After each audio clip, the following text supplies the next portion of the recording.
what it is. What's up? You got your person in the cut. God damn. Okay. Hi. Hello. How are you doing this week? Yo, I'm being done.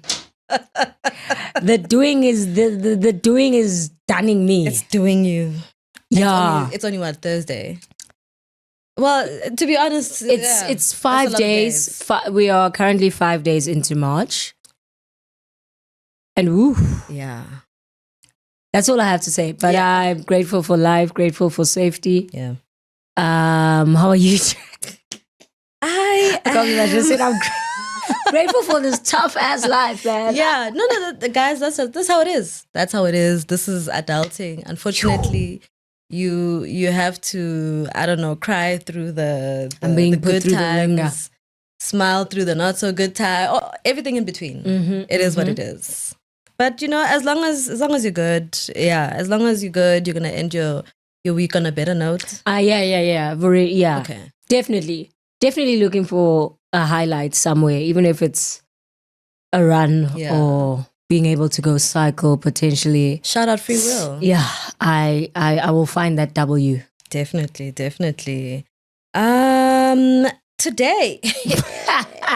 Guys, life is lifing. Just off the bat, we are going to talk about envy. Or intellectualized envy, as some of us have sort of experienced it, or we've sort of seen it proliferate quite often. And I think it is a topic that we've spoken about before. Yeah, definitely. In our 20s, we're only like 2 years into our 30s, but we like to act like but we spoke at a different place. We spoke big. We spoke too much and That's very big things. Exactly. But so we thought, let's rehash. Yeah. Because there's one thing about envy, guys, it will not go away. I think, let me actually preface this episode with that to say, there is a very real, before we even get to the definitions, but there's just a very real acknowledgement that it's a very human experience, a very human emotion. We understand that. So I just wanna start there. So to say, there's no judgment. No. We recognize ourselves as people who have the capacity to feel envy. Absolutely. We recognize ourselves as people who can be envious of others and who have been envied by others. Yeah. So it's not to say that based on the way that this episode goes or based on the way that we speak about the experience, we think that we are incapable of feeling the emotion. We've definitely felt it multiple times. That Instagram break was summoned by...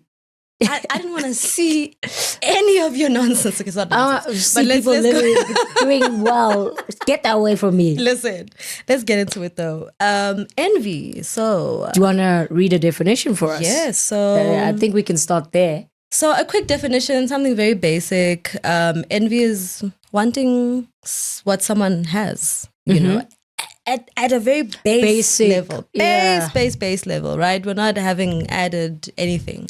I think in its very simple form, it really is just seeing something that someone has and wanting that. It's quite interesting that at its base, that's what it is, but we convince ourselves that it's like something else. Because it's like, at the times that I've felt envy, I haven't been able to most times, while feeling the emotion, to say, I want that. Yeah. I would know the emotion because I know it all too well, know what it feels like. Yeah. And I'd be like, why isn't this happening for me? Yeah. But to say the words, I want that directly, I don't think I have since maybe when I was a child, because you're more raw with your experience of envy or jealousy when you're a kid. Yeah. Like you will say, I want that. I want that for me. But now we'll find all these other ways to address the emotion that we're feeling. Literally. And actually that then brings us to the definition of intellectualized envy. Which is... What is that? School me. It's after 5.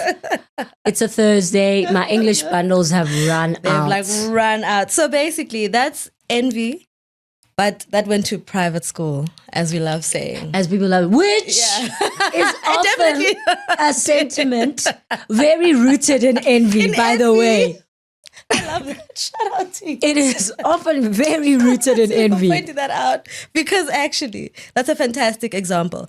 But it's basically reframing, the feeling of I want that as a principled or intellectualized or intellectual, morally, like, it's in English, morally upstanding position to hold, to say, instead of being able to say, oh, I want that for myself, or I want that too, I say, no, that thing is less than, or that thing is like, I diminish the thing. Well, that's one example of it, right? Because when we were doing the research, it was telling us that there's literally like a spectrum. Yeah.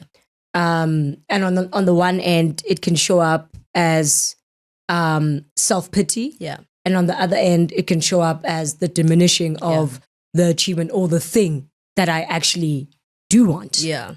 Of which we are going to get into just a little bit more, just some examples of that. But from your thinking and how you've experienced envy and intellectualized envy, where do you think it actually stems from? Why do we do this? What is it for? Actually, what is it to you? This is always, what has intellectualized or envy been for you or to you over the last 2 years? This is always such an interesting question, because when you're much younger, you're conditioned to believe that negative emotions and comparative emotions are a signal of low self-esteem, are a signal of like some level of evil or darkness, as opposed to it being a part of a standard that you set for yourself, which is the reframing that I've gotten to now, where it's like sometimes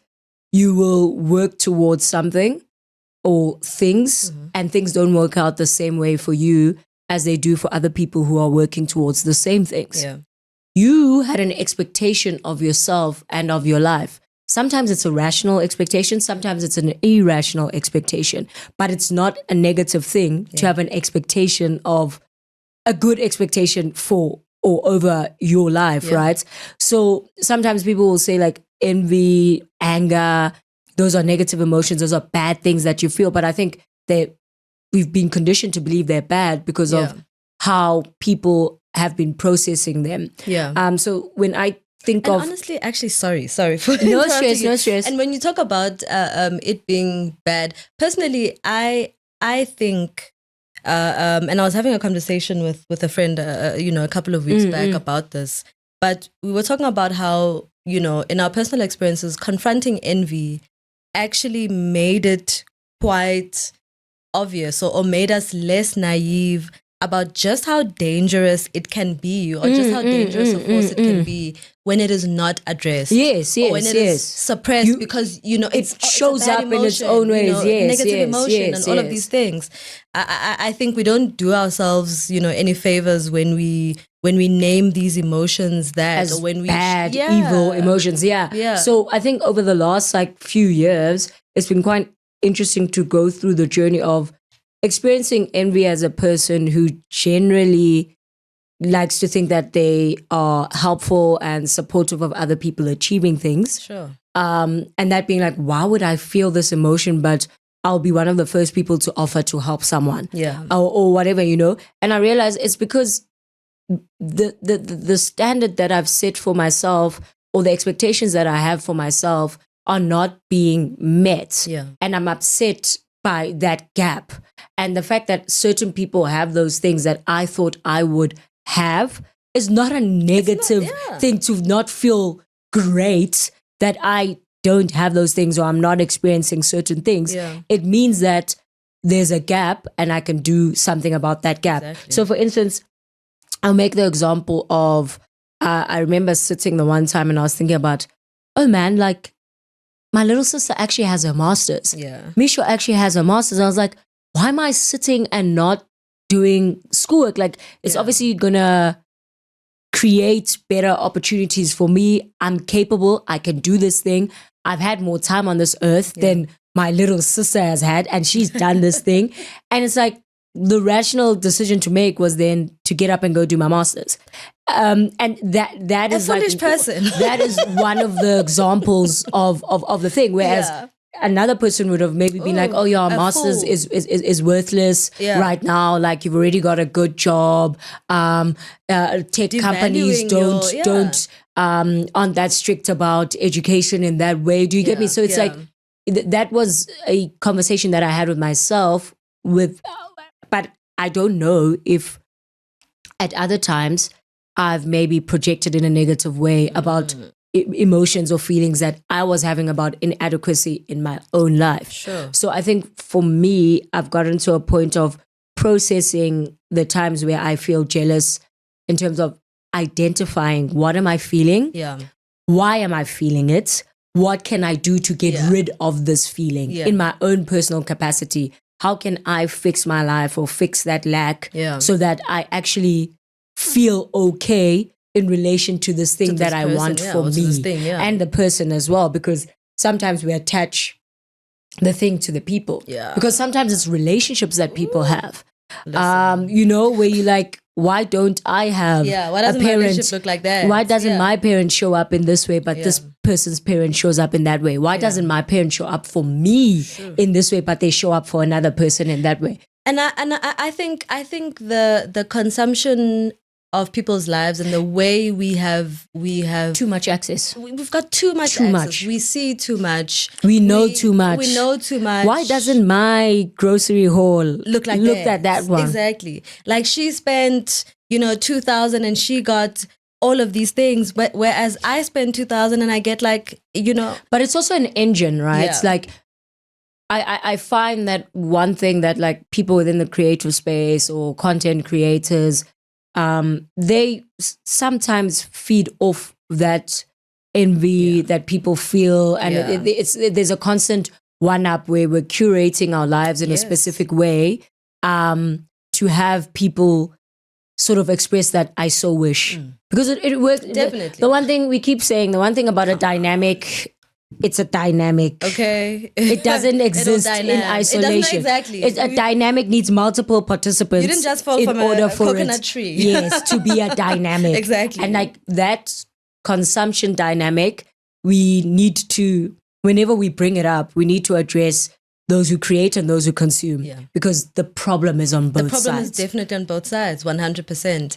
I think, it even feeds into what we previously spoke about when it comes to parasocial relationships. I've seen this happen, we all have. If you have social media, you definitely have, where an influencer or someone is sharing about their lives and they're sharing in this specific way and they're sharing with the intent of garnering, because also like Snis was saying, we must be honest about these things, right?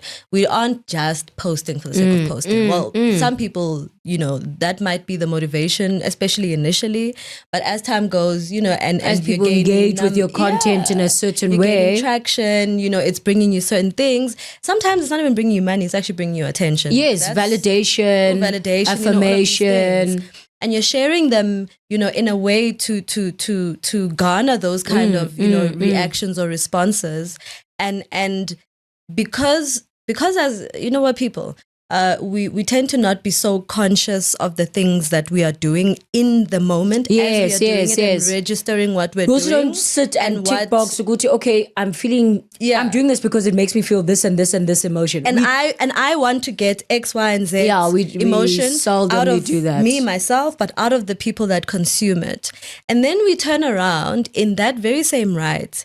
And when the people that consume it in the way that they do, which is not great, and it garners the envy that we wanted, we then turn around and we then why are you guys so parasocial? Why? And it's like a dynamic needs both of us on both ends when it comes to especially the social media space and how we consume people's lives. Definitely. Personally, I won't even lie.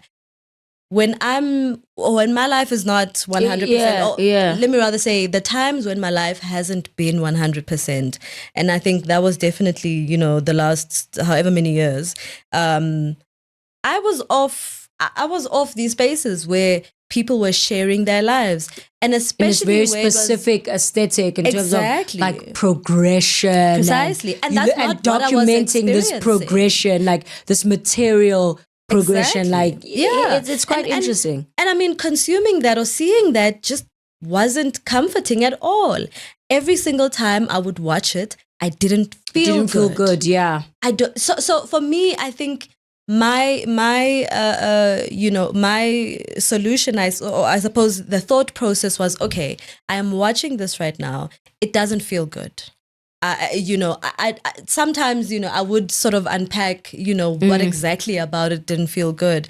But I then had to go, okay, but why must I force myself to be here and continue consuming this, just so I can appear, I suppose, as this like, no, like, she takes all of these, I clap for others before I clap for myself. Man, I'm just like, guys, it's social media. I'm clapping for strangers. Performative. I don't know you though. I can't stand that performative thing of like, this whole, I'm so good. I celebrate. Sometimes I'm sitting there like, why ain't that me? Exactly. Why isn't that me? Why isn't that me? But I mean, I say all that to say that in my experience, really, I really had to sit with that, and it's not fun. It's not a fun thing to sit there and be like, you know what, my life such a basic emotion as well. Yeah, it's such a basic emotion. Also, I think we've made it so complex through shame and through guilt and through all these other things that, it's actually it's basic. It's such a basic emotion. I think that's why I appreciate that definition, that I want that. Yeah, it's simple. Because it really is that basic. There's so many emotions where you look at them and you're like, I know this emotion so well because I've felt this since I was a child. Yeah. I've learned how to control how I react when I'm feeling like this, or how I treat people, or learned how to internalize how people treat me differently when I'm feeling a certain thing. Yeah. But the way you feel it, I don't know if it's just me. Like the way I feel emotions genuinely feels the way they felt when I was a kid. Yeah. Like I have words for them now. Yeah. But when I feel jealousy, when I feel envy, when I feel excitement, when I feel sadness, when I feel frustration, any emotion I feel, I know it when it comes because it's what I felt when I was a kid. Yeah. Like if you let yourself feel it that way and remember it that way, you'll literally realize this is not foreign at all. Like it's not foreign, and it's not being triggered by this specific person or this thing that this person has specifically. It is something within you that you can manage, that is influenced by different things happening in your environment, but it's not personal to the person. Unless it is. Then let's talk about that. There's also that where sometimes, how do I word this? Our envy can also, which is part of the intellectualized, right? It's either moral or it's principled or whatever. But the other side of that intellectualized, what is it?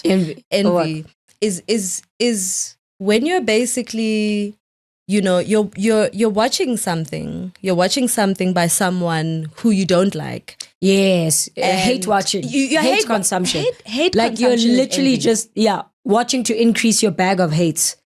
Hate consumption is envy. But hate consumption feels, I don't know, I don't feel good when I do that thing, at man. all. Even like the times where I'm like, no, what? I don't feel good about my life. Let me watch other people not feel good about their life. No, I don't feel good. Even when you literally scrolling on TikTok and somebody that you don't mess with comes up. No. If I watch even 15 seconds of, I'm like, no. I've got that weird. I mean, even when you think about the concept of relatability and how people insist on wanting people that they consume to be relatable to them. I mean, I don't want to say it's a subset of envy, but sometimes I'm like, why do you want that? Why do you want that person to be that for you so badly when there are so many people in your own life? Yes, mind you, find those people in your own life that you can speak to, that you can be like, you know what, this is what's going on in my life, and all of these things. But it's just like, guys, hate watching. That's actually quite an interesting thing because I think the way we're, as we said, we're consuming and creating around our own lives and putting our own lives out there and consuming other people's lives. There's this thing that we used to speak about in our 20s where we as friends, we come from different backgrounds, different financial situations, different family setups. And as we grow older and become more responsible for ourselves, even though some of us still get support from families and all of that, there was a huge shift in terms of the hierarchies within friendships and the dynamics and the amount of control or power that certain people would hold within the dynamic and that we would give to people within the dynamic because that happens, right? Like your other people will do really well in their careers while the other people that used to be the ones with the money, which means you would decide what is going to be drank or where we're going to go, or maybe not moving forward as quickly as the others who were in a different position, which now changes the negotiation power within the dynamic and all of that. Like, I feel like if we're honest about friendships and any dynamics, we'll be honest about this because if you go through any changes as you grow, as you do, there's different things. But I think it becomes so interesting now with social media where you have people who create around their lives who people I believe are really initially happy for. Absolutely. Right? When they're like up and coming, they're starting the thing off, and then they get like, they start to go up. They get more brand deals. They start to do better. Their platforms start to get bigger, and then the tide changes. Yeah. Suddenly, and it's because people are tired of sitting. Yes. And I feel like that is to some degree, some level of envy. Oh, definitely. Where people literally give you a platform and they help you grow. And then when you become bigger than what they thought you would become, or you stop being relatable to them because your reality has actually changed, there's some level of envy that comes about. I've had to check myself actually when it comes to that because I mean, as someone who has been consuming, whether it's on YouTube. I mean, we've been watching YouTube. Some families you've been watching for like 10 years or makeup whatever. Yes, yes. All these people. I mean, a classic example is someone like Jackie Aina. I think she was even speaking around the sort of hate that she's received even in her relationship. So how she sort of presented her relationship. I mean, when it was starting, it was a case of, he was always in the picture and, always in these videos. Then they got engaged. Then, it was a case of now all of a sudden people are moving very differently. I saw that as well. I mean, you see it in the comments, you see what people are discussing and whatnot. And I mean, then suddenly things started changing for her. And in terms of how she's received and then also how she's going to interact with that community. Literally. And I mean, they were then engaged and they were engaged for a long time, whatever that means.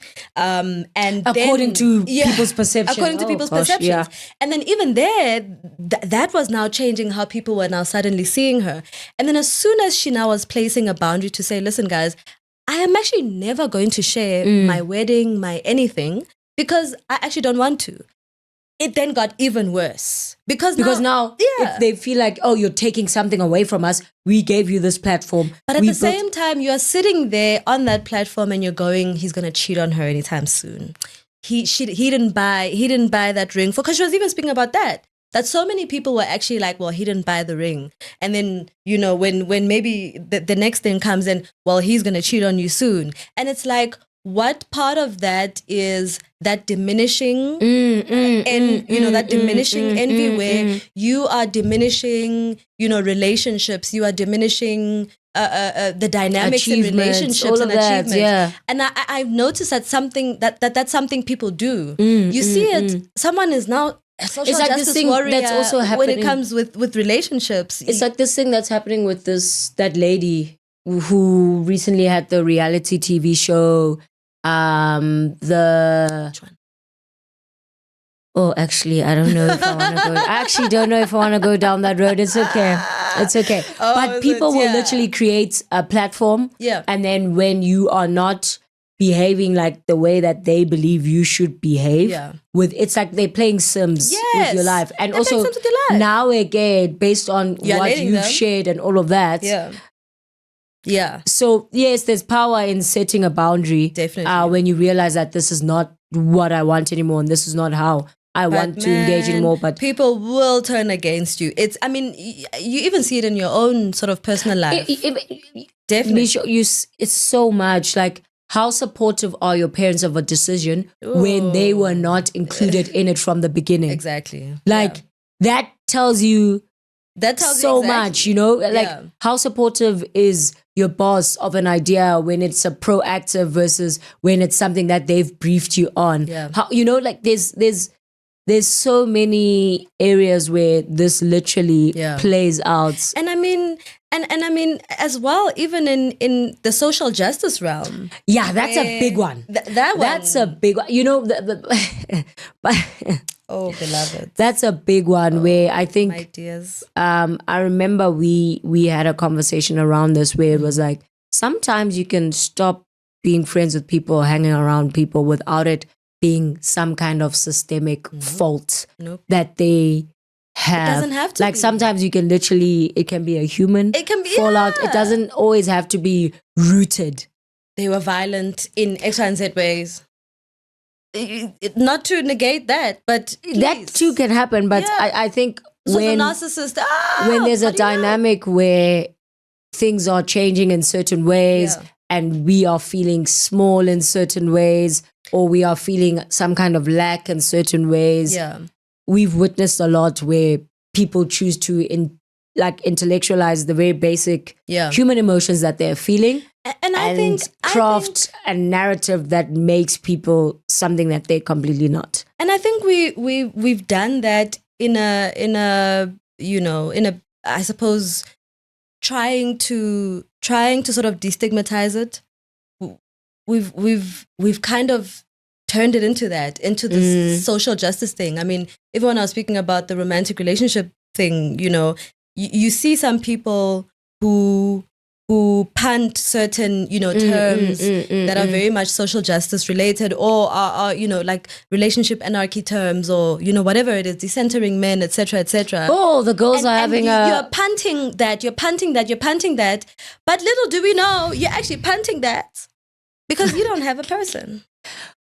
Then jiggy, you have a person now. All of a sudden, those things, politics are different. The politics are. And I'm not saying that we don't. It's not saying it as a smug thing, when you like, it's not a jab at single people. But it's like your politics shouldn't be determined by the nature of your standing in relation to that thing. No. I don't know if I'm even making sense. No, but I like you envy cannot run you like that. How you move when you're single should be reflective in how you move when you're partnered. In a relationship. Yeah. That is principle. That is the principal thing to do, not sit and, and actually speak out against things or politicize things when it's a basic human thing. Literally. And then act like you're above that thing. And then the moment tides change and you're in a favorable situation, it's like, you've gone from that narrative. It's quite an interesting thing to witness as well. Right? And I mean, not to say that to a degree I haven't fallen into that. I probably have. I wouldn't be surprised. But it definitely was a thing of like, oh, you need to step back. I had to step back and be like, oh, hold on. What am I doing? What am I doing? What is informing this? And is it informed by lack? Because also, lack really will do that to you. Where something you don't know, you don't have an experience of this thing, you may diminish its importance. I mean, I like, when I really think back, there's some things I definitely diminished where, I certainly wasn't comfortable with. Within myself, I kind of wasn't comfortable with it.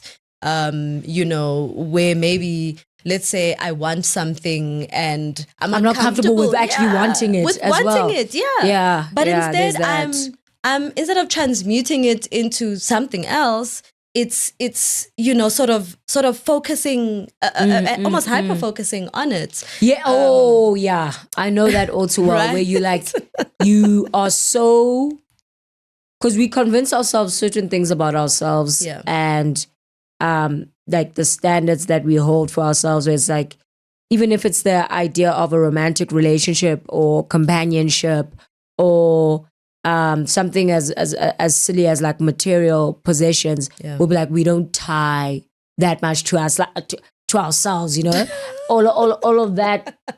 When deep down, you're obsessed. I want it. You're upset. I want it. You need that thing. Like it's, And I think for me, especially when you mentioned that, I can't help but think, when you do get it, then what? Hey? Yeah. What do you actually get from that? I think I want to draw. When you get something, from those, yeah. When you get something that you have acted like it's meaningless. It doesn't matter, yeah. What do you do? How does that feel? I think if any of you can draw from that, I need to think. I need to think.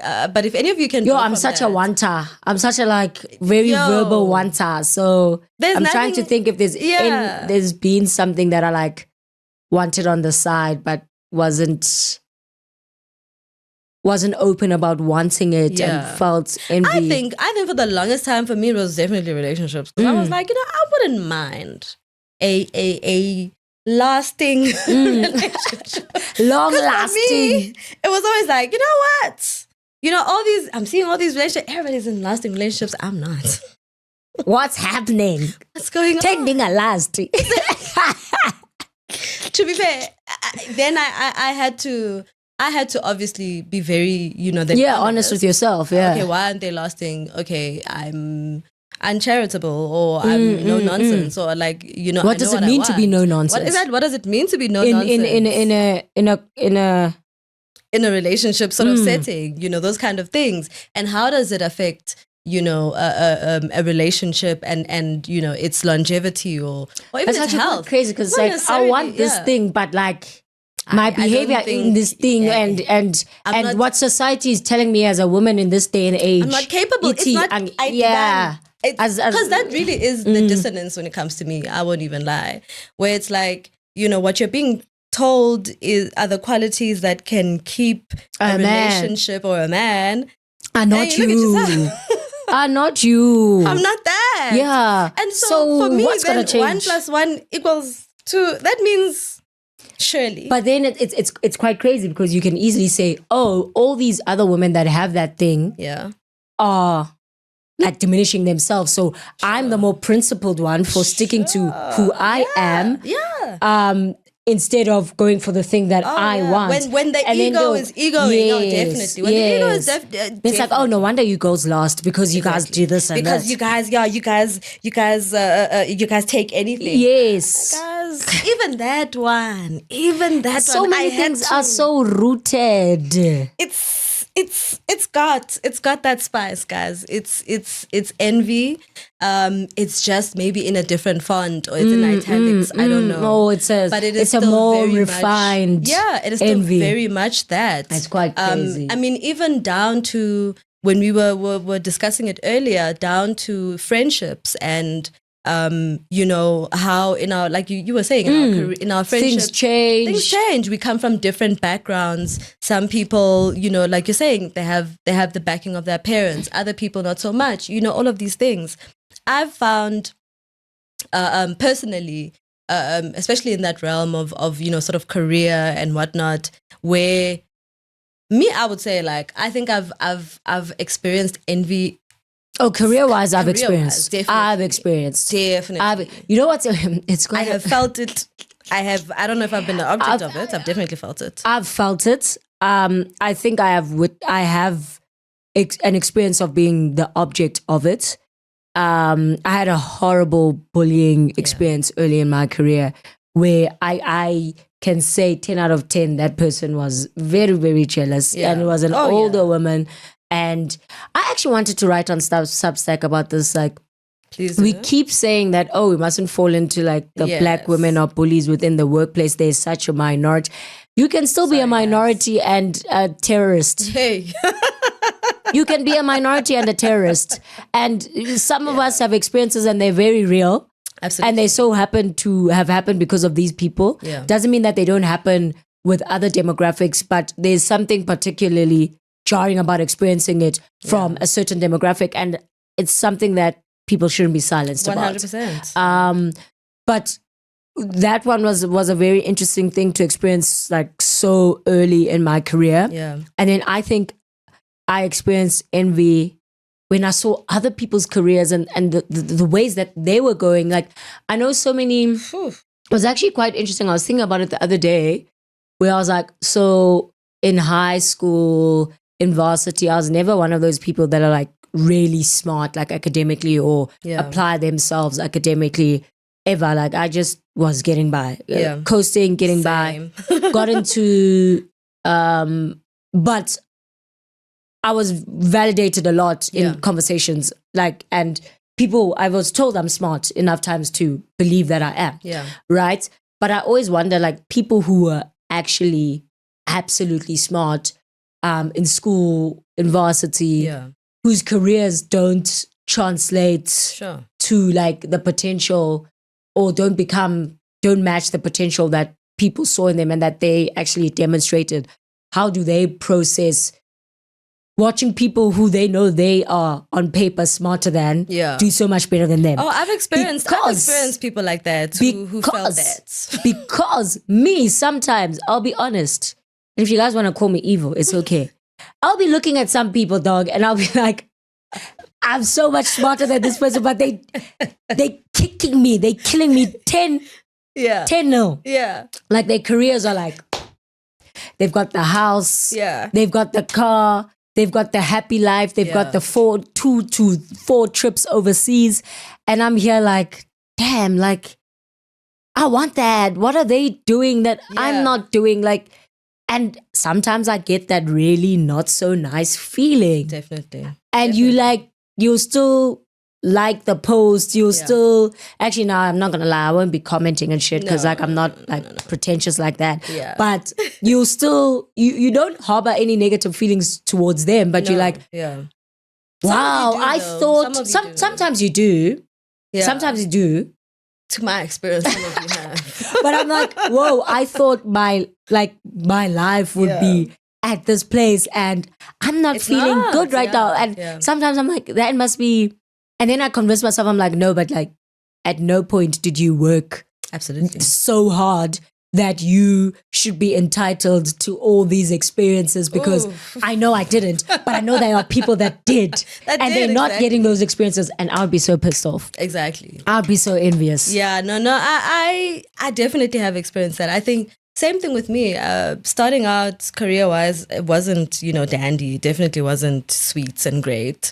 And, I can attribute sort of where I'm at, or where I have been, sort of places where I wasn't very happy in my career, or I just felt like, there wasn't much progression, or there wouldn't be much progression.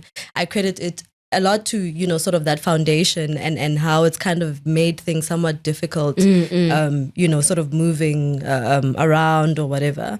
But I've definitely experienced that where, your peers are kind of progressing, career-wise in a certain way, and it's just like, I don't even think it's I should be there. I don't necessarily feel I should be there necessarily. But I think for me, it's more so just, why am I not there? Like, what is missing within me and from me that I'm not there? What have I done that was just not enough to get me there? There. And so in that light, I've definitely sort of experienced it. But I think for me, and especially even with friends, I mean, where you see your friend is, pushing past and they're moving in a certain way, and you're like, sure, in that moment, in that little moment. For me personally, it's a little moment. I say it's a little moment because a couple of things have to happen, right? For one, I cannot dwell in that because I know that's not my it's not my everyday situation. It's not my everyday posture. So I cannot dwell in that. But also you can't dwell because you've got stuff that's going on. I got stuff to do. But also sometimes when you don't have stuff that's going on. That's the problem. Yeah. When you don't have stuff that's going on, definitely. I think for me, it especially happened when I was in very liminal, phases in my life where there was a lot of sort of waiting and just like, you know what, just take it a day at a time. That thing is coming. It's coming. It's coming. For me, definitely, I experienced it. But like I was saying, it's a small moment, especially when it comes to things like, friendships and careers and the things that we achieve. For me, it's I'd like to think that, and I think it's also just how I see everyone else in my life and how I would like for them to sort of conduct themselves. As your friend, I'm your friend. I know where you come from. Yes. I know where your parents come from. Yes. Grounding yourself in that context is very important. Where you have come from, the things that you've had to go through, because those are the conversations we have, right? I know all of that.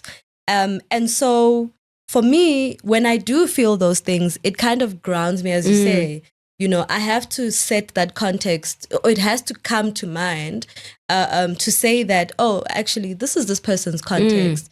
They have worked in, such and such a way to get to that point. I cannot, outside of, feeling like, I too would like to experience this. I cannot experience anything else beyond feeling happy for them and, feeling how I feel about my own things. It doesn't take precedence also. How I feel doesn't take precedence. Over I think what that's also they're another experiencing, thing yes. that really grounds me. And I think a lot of us very rarely ground ourselves in that. Not all our feelings are valid. Yes. Especially in the context of other people. Exactly. Like, literally. when they've got to do with us. Yeah. Yes, we feel them. Yes, we house them in our bodies and in our minds. But are they valid? Do you want to act on it? I can say the times that someone has acted on the envy that they felt, I was extremely hurt personally because for one, it's a friend. Two, I expect you as my friend to not act out on it so much because guess what I'm doing? I'm not acting out. And also, I can't even call it out. Yeah. I can't even call it out. You can't call it out as envy. That's another thing. Like, exactly. you actually, there is no space to call out envy. Oh yeah, no. There's absolutely no space. I cannot, with all my understanding of it, with all the years we've been speaking about jealousy and envy, I could never call someone jealous. Oh no. I could call it out in a kid and be like, hey, you're jealous. What you're doing right now is this and this. But sit down with a friend and say, like, this Misha, is envy. I feel like right now the way you're reacting to this situation sounds like you're a little bit jealous. Oh yeah, no. I would love to. I'm not going to lie. There are so many times. I would love to. And I would love someone to tell me, actually, I'm lying. If somebody told me, I don't want to lie. Okay. If somebody told me, but it would be nice. Guys, let's do it. No, I genuinely don't think I would believe. Yeah, no, it would be jarring. It would be jarring to hear. It would take some work for me to be able to be like, okay, friend, you were actually right. Like, I was being a hater. Like, I was jealous to the. I was, and I think for me, it definitely is sort of. I don't necessarily think it's the understanding that we can't face that, but I think it was just a thing of, let me react to this moment, what's happening here, because also. I think for me, it was a case of, one, you get tired of someone constantly doing that, one. But also, like, guys. I can't imagine Fred, you're jealous. There's nothing worse. Like, there's nothing worse than being on the receiving end of that. And there's also nothing worse than, feeling it that. And also but having it spill over. Yeah, but I mean, in the instance of a friendship, I think, like I was saying, I've felt extremely hurt in instance where I could tell that, okay, this is definitely an envy situation, because I also expect you to understand where I come from, man. Put that shit aside for right now. You know feel that shit where at home, but at the same time, we're saying, you know where I come from. Like, I had a friend, I don't think it was an envy, it probably was, but it wasn't an envy. I'll say it wasn't an envy issue. But when I was graduating, decided to start a whole thing, the day and I mean, that's why I say, like, because sometimes it's also ruining a special moment, so that it becomes about what you were feeling in that moment instead of about the moment. That is envy. And it's like, girl, forget you. Like, forget literally you. Right now, in this moment. Especially in that moment. And I think especially at that time, it was a case of, you know where I come from. You know how hard I fought to get here. You know how much this broke my brain. You know how much this, you know how much everything else I'm going through right now. Everything, you know, and you want to make this about you. If it was someone perhaps who didn't know, whatever. But for a lot of the people that have displayed these things, it's like you have so much context, you have so much and context, you're choosing to do this, and you're choosing to externalize it on top of that. It's one thing. And then if I call you jealous, you're gonna say, "I think I'm better than you." You'll want to finish me. Yeah, because it's gonna flip. It's literally gonna flip. And unfortunately, in those instances, I definitely then just had to react to that moment and just be like, you know what? Actually, I can't do this. And obviously the other person, guys, are like we were saying, it's hard to receive it, that but about it's also yourself. hard to sit with yourself and say, damn, I was being envious. So obviously it was never going to come that this person is going to say, you know what, ish friend, I'm sorry. Or all of these things. It never came, regardless. Because I'm saying, if I was confronted with, actually, I think you're being envious, I would short circuit. Definitely. But hopefully, because of the nature of the conversations that we have, whether it takes a week, whether it takes a month, hopefully I'll be able to come back and say, you know what, you were right. Exactly. I was jealous in this way. Yeah. This is where it was coming from. This is what I'm gonna work on. And I'd like to challenge us to do that, guys. Let's do that in our lives. I think if Misha said, I'm gonna end friendships 2026 because we value ourselves and the people in our lives the way that we say we do, this is something that exercise. We should be able to exercise. It's hard. I mean, the thought of having to do that is like, oh my word. But I think I think we'll be free, guys. At the end of I think we would be free. And also we would have a better understanding of each other. Yeah. And the things that give us so much discomfort about each other. Absolutely. So we've been rambling for a very long time, actually.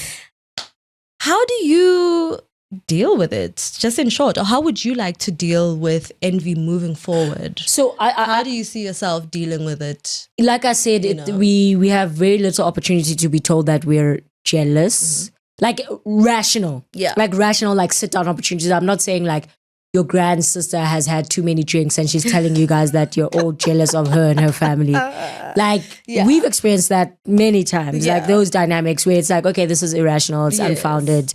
I don't even know y'all like that. You know, that's a very different dynamic. But I've never had an opportunity from someone sit me down and say, hey friend, I feel like you're envious, or you're displaying these negative emotions in this way. I haven't had that. But what I know, like the example that I gave where I felt envy or a discomfort with where I was in context of where the people in my life were, in terms of experiences, career, education. I think I'm grateful to the work that we did earlier on, where I was able to say, okay, where does this emotion sit? What am I feeling? What do I know this feeling to be? Okay, I'm jealous. I want what this person has. What is the gap between me, where I am right now, and where that person is, or how to attain what that person has? Is it a realistic? Also, guys, it's not every day. This what's for me. It's for you. What's for you? It's not for me. It's not every day. Anyway. So, like, how can I bridge that gap? Yeah. And most times I've done the thing to bridge the gap because I'm very serious about my wants. I'm very serious about my wants. Especially the ones that I can actually sit and confront myself about. So I often work on bridging that gap if it's an unrealistic want or it doesn't fit who I know myself to be in terms of my principles or what I feel is important for me to have as a young black woman or a young black mother. Then I literally have to discard that want and say, hey, this is unrealistic, or what the experience or the joy or the happiness that you think you can get from having that thing is not going to give you any of that. So for instance, I've always been anti-marriage. I do not want a husband. I do not want to get married. I do not want to be umakot. I do not want to be an in-law. Any of that stuff, right? but there was a time where we were having the conversation after having the kid around marriage and all of that, and sort of like thinking about it a little bit more in my head. And then I was like, but this is literally like what I'm now starting to romanticize because of this idea of family, because we now have a child and all these other dynamics. It's so foreign to who I know myself to be and who I want, and the amount of myself that I would have to let go in order to have this experience, to have this beautiful wedding and people admiring our love and stuff would take away so much from me that like it's unrealistic of me to be envious of anyone who's having that beautiful wedding on a wine farm, or that beautiful traditional wedding. So whatever those emotions I'm feeling when I'm witnessing that slice of life, committing to that or becoming a part of that would be a betrayal to so much of who I know myself to be. And I'd rather work on discarding that or live with the emotions that I feel when I feel like, oh, ours would look so nice. Exactly. Oh, we could have had something like that. It's not every time you must act on it. I don't, and those emotions are fleeting, right? So it's fine. I'd rather I experience those things for those few seconds. But I know for sure that like I'm remaining true to me and what I want. So sometimes you go for those things that you feel others have, that you want. And other times you have to speak to yourself and be like, but this is not for me. Like, other times you learn when you're there and you get that thing and you're like, hey, actually, perhaps this wasn't for me all along. I was just chasing something that was making other people feel an emotion that I want. Yeah, definitely. And you? Ooh, so for me, definitely identifying it. So how I, right now, how I have been sort of dealing with it has definitely been identifying it. Okay, well, I'm feeling this way. I'm feeling this way because, X, Y, and Z is happening in my life, or X, Y, and Z is lacking in my life, or, I'm feeling a very strong urge in that moment for whatever it is. And because I'm a pragmatic person and, like you said, I'm very serious about the things that I want. I'm also very aware that, I want a big life. And so I then have to now, like you're saying, I must evaluate, okay, what place does this have in my life? Does it have a place in my life? If I get it, then what? You know what I mean? I personally, my brain works that way. I'm going to think it in, out, through, on top, under, all of it. I have to figure out, okay, what place does this have in my life? And if it does have a place, if it doesn't have a place, then that's the elimination process. And even if it's major things like, let's say, for example, marriage or whatever it is. If I have to feel in that moment, you know what, I need to process that, process it, and you go through it.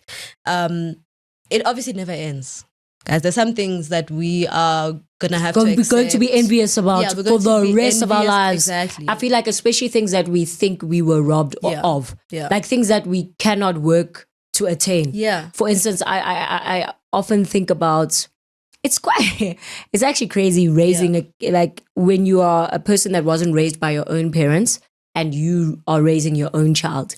And you are experiencing things that like your parents didn't have as an experience in their parenting journey, and they might have not mattered to them as much as they mattered to you. But being envious of the fact that, wow, like people actually get this and I never got it, and I'll never get it. And it's okay. It's like that Iyanla clip. Do you want it? Well, no, you're never gonna get it. You're never gonna get it. And having to work through that and sometimes be triggered by, you're not even triggered by like strangers or an external thing. You are triggered by your own process that you're going through. With a relationship that you never got to have with the people that you think you should have had it with. That are in your life. As you are speaking is wild. But yeah, I think for me as well, the most important thing is respecting my context. Respecting my context. I'm very aware of where I come from. I am very, aware of how I've come to being, and I am becoming aware of that. I'm becoming aware or I've become aware of how my parents even, made it this far. And I cannot, personally. It would be delusional. It would be wild of me. It would be incredibly disrespectful of me and to myself and to the people in my life and, to my parents and my ancestors and all these things to really disrespect. It would be a disrespect to myself and the people in my life to look at somebody's life and to look at my life and diminish it so much. And stay in that moment, right? Because the thing is, you will look at it and be like, hey, yo. I'll be like, damn, these village bumpkins. You will have a moment where you're like, hey, yo, I would like that life. And then you have to remind yourself and respect your context and all of that. Respect my context. And I know it's cliche that, in life, we won't be. It's a fact. It's a reality. We are living it right now. Or not. There are 32-year-old CEOs, 6 million, more than 6 per year, living their best life, and we're not. It is just a fact of life. And some of these things are due to injustices. Some of these things are because people are brilliant and there's nothing we can do about it. And some of these things is because there's opportunity. Whatever it is, there are many things. But what I'm just trying to say is that for me, I'm very grounded in my context. And I like to be very grounded, even with the people in my life, in their context. I have to remind myself that. And my context in relation to them as well. And I cannot claim to love you as my friend. And know you. When I ignore that.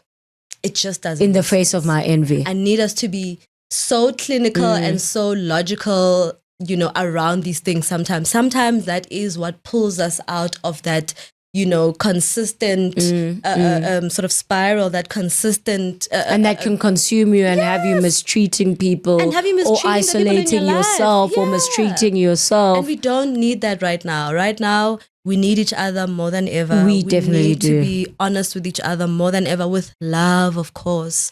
We need to be able to tell each other, friend, I think you're jealous. And not from that place like, well, you were jealous. Because I know the girls love throwing jealous around. Because some of you now will say, jealous of my man. And he is dusty. He's nasty. So I think the context is important.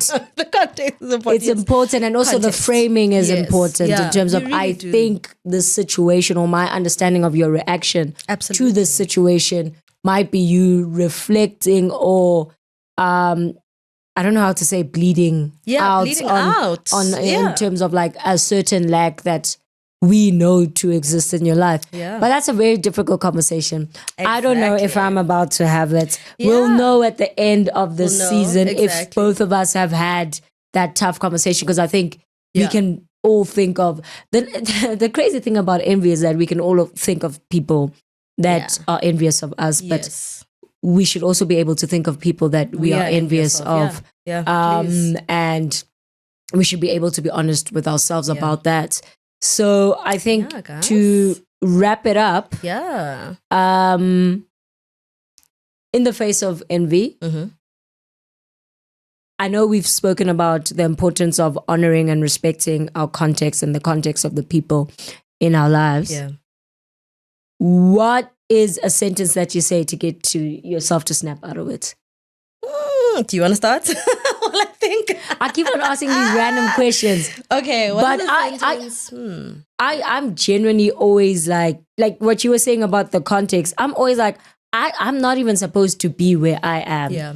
So it's really disrespectful of me to sit in the inadequacy, because I'm adequate as fuck. Down. Like I'm adequate down. So I can't let myself sit in that delusion for a long time. Like, I am me.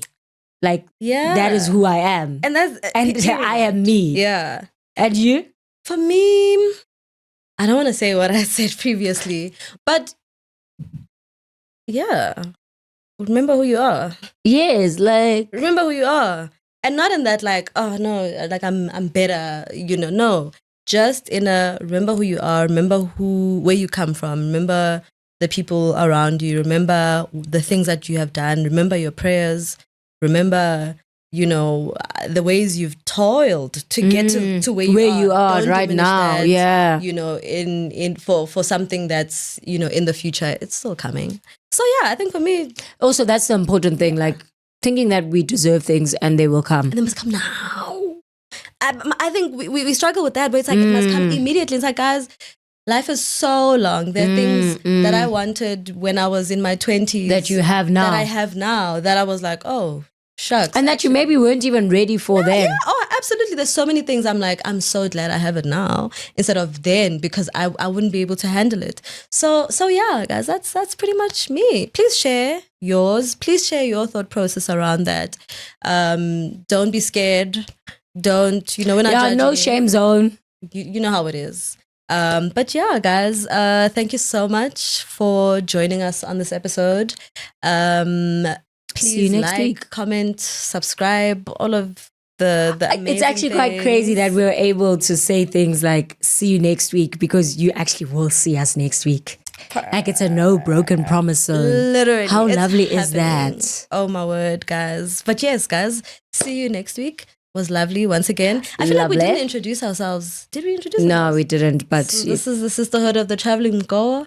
My name is Misha. My name is Nesipo. And see you soon. It was lovely, guys. Bye. Bye.